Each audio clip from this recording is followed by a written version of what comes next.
Olá, eu sou Rômulo Contígio e esse é o OnConecta Podcast, o podcast da área da oncologia da Eurofarma.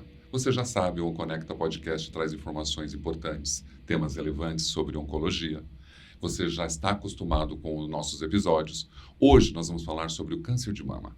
Você sabe que no mês de outubro nós temos Outubro Rosa, uma data especial para toda a comunidade médica, onde se fala do câncer de mama. Aliás, a maior incidência em mulheres. E para falar sobre esse tema, temos dois convidados especiais. O Dr. Ramon Andrade de Mello, ele é especialista em câncer de mama. Aqui, para eu não errar, Dr. Ramon, vou falar de todo o seu currículo, que é maravilhoso. Experiência acadêmica na Europa, em instituições renomadas. Você dá aula também como de oncologia na Universidade da Uninove. Isso. Pesquisa também na Universidade de Oxford. Correto. Fala mais pra gente, que mais que você, na Universidade de Porto, você também trabalhou lá, você faz parte do corpo clínico do Albert Einstein. Sim. Conta pra gente. Sim.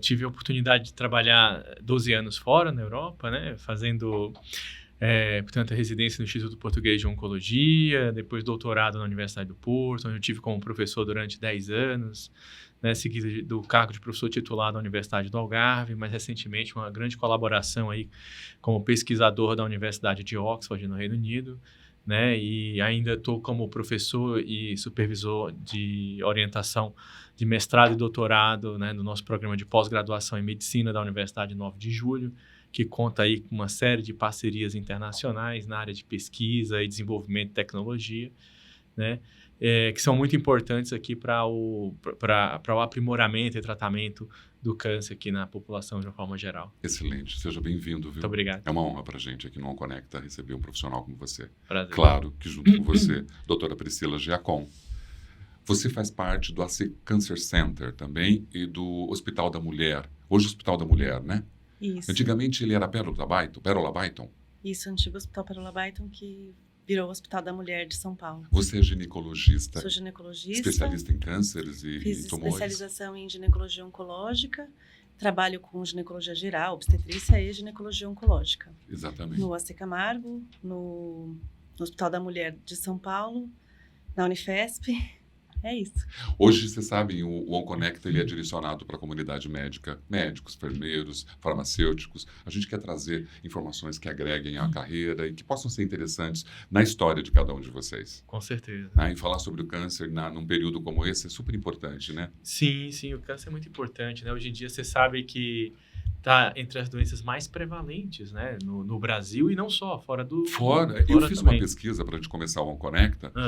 Mais de 17 mil mulheres morrem no Brasil. Diz que no mundo 600 mil mulheres morrem. É verdade? Por câncer de mama, né, que você está falando. Com certeza. São dados do INCA publicados há algum tempo, né? E que acredito estão bem atualizados. No entanto, né, graças a Deus, né, tem rastreio, né, tem vários métodos de rastreio. Quais são os principais métodos de rastreio dessa doença que é tão famosa, né, tão crítica na vida das mulheres? Os homens também, mas a incidência deles é menor. Sim, é verdade, Romulo. Foi muito bem colocado da sua parte. Inclusive, se você for ver desse número que você mencionou aqui, cerca de 1%, né, dos casos de câncer de mama no Brasil, e não só, esse número é muito parecido na Europa também. Eu tive alguns anos em Portugal e no Reino Unido, em torno de 1% você também tem nos homens câncer de mama.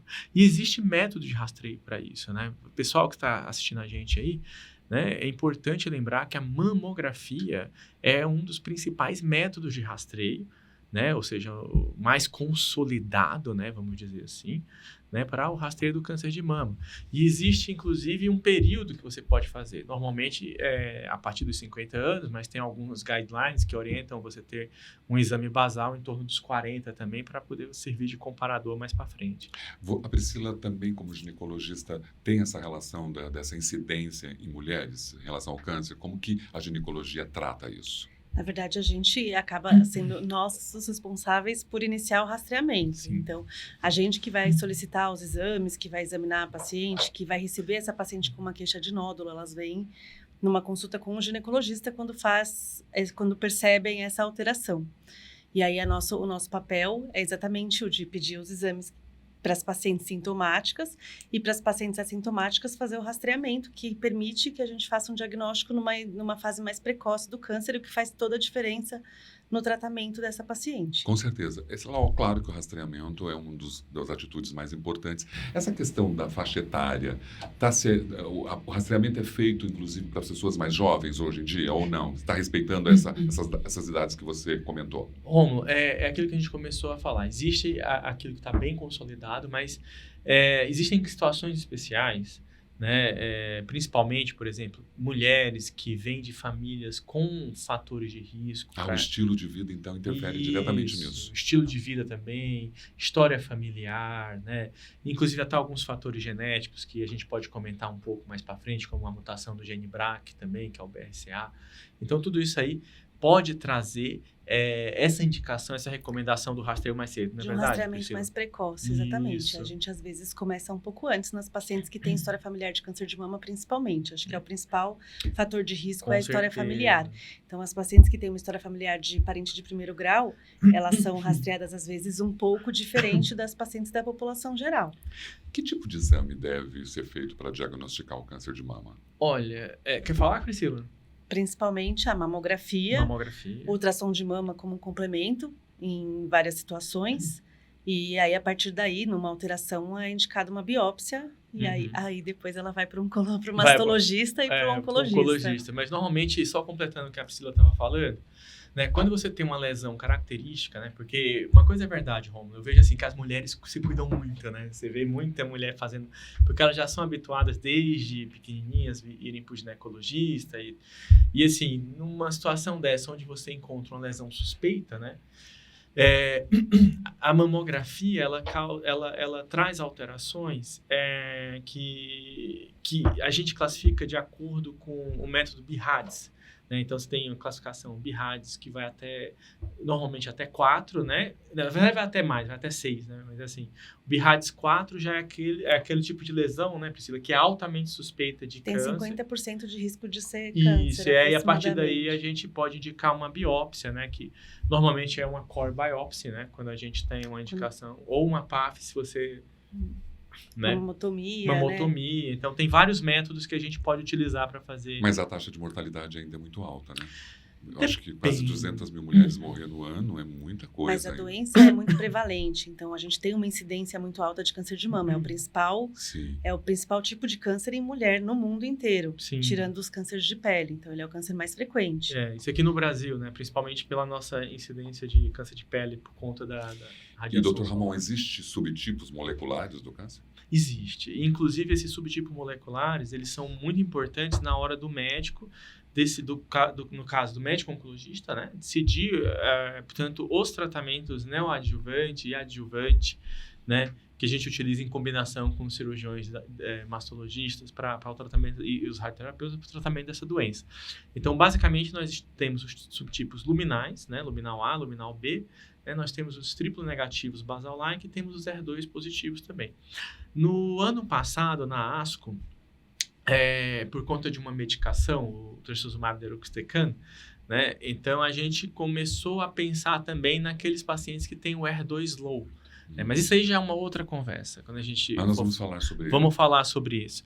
Mas basicamente seriam esses 4 subtipos e isso vai de acordo com os receptores hormonais que a gente analisa na imunistoquímica, né? Que são os receptores de estrogênio, receptores de progesterona, o KI67 e o próprio HER2 em si. Os biomarcadores que a gente fala, quais são os mais importantes dentro dessa estrutura? Bom, então, a gente tem esses biomarcadores que eu te falei, né? Que vai te dar os subtipos moleculares. São né? eles que geram os subtipos moleculares. Isso, mas hoje em dia, por exemplo, existem outros biomarcadores que ajudam o oncologista, né? Como no caso, portanto, da doença metastática, né? O PIK3CA, o BRCA também, que é o BRCA para aqueles triplo negativos, que tem uma importância muito grande. Principalmente para os triplo negativos, né, com adjuvância com inibidores de PARP, como o olaparib, por exemplo. Então, hoje o câncer de mama tem uma série de outros biomarcadores, né, que ajudam o oncologista, tanto na adjuvância quanto na fase metastática, a escolher, né, tratamentos sistêmicos mais adequados, né, para a situação. e assim tentar obter os melhores desfechos. O estudo clínico para o câncer de mama é quase infinito, né? Você está todo dia estudando para encontrar situações. Tem uma situação aqui, ó. Quais os principais exames que se deve fazer para o estadiamento do câncer de mama? Né? A gente, na verdade, recebe os exames, muitas vezes os pacientes encaminhados das ginecologistas, né? Isso, acho que assim, o principal, depois que tem a biópsia e o estudo imunistoquímico da biópsia, é isso que vai guiar o tratamento e vai guiar os exames.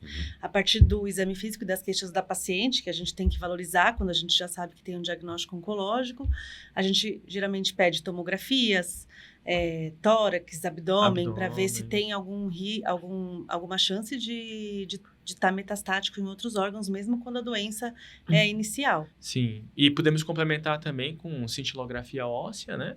E é sempre importante pedir também exames de sangue, né? Como o hemograma completo, função renal hepática. Eu costumo pedir o biomarcador, o marcador tumoral CA15-3, embora ele não seja fundamental para o estadiamento, mas ele me dá uma ideia de burning tumoral também, né? Mas, assim, basicamente, é importante a gente pedir as tomografias, né? Tóraco-abdominopélvica, cintilografia.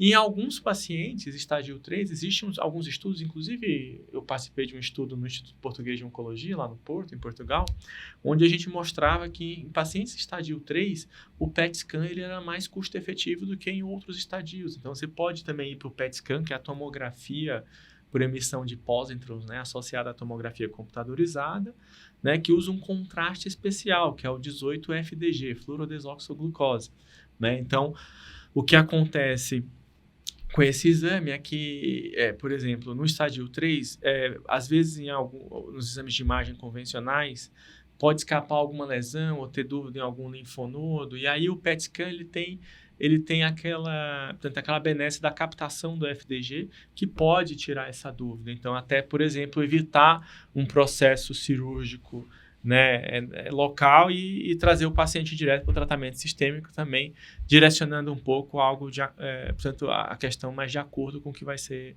necessário. Como a tecnologia está atendendo hoje, está sendo útil no desenvolvimento de tratamentos, de sintomas, de diagnósticos, na verdade, como ela está contribuindo? Vocês têm uma sinergia, né? Ginecologia com oncologia tem uma sinergia, um com o outro, nas questões da identificação e do tratamento do câncer de mama. Verdade. Sim, precisa fazer o diagnóstico e aí a gente acaba acompanhando essa paciente junto, porque a paciente continua fazendo o acompanhamento ginecológico mesmo quando ela tem um câncer de mama. Eu acho interessante falar, por exemplo, você perguntou dos exames de estadiamento e a gente falou as tomografias. Normalmente não é o ginecologista que vai fazer esses exames de estadiamento, vai encaminhar para o mastologista para definir.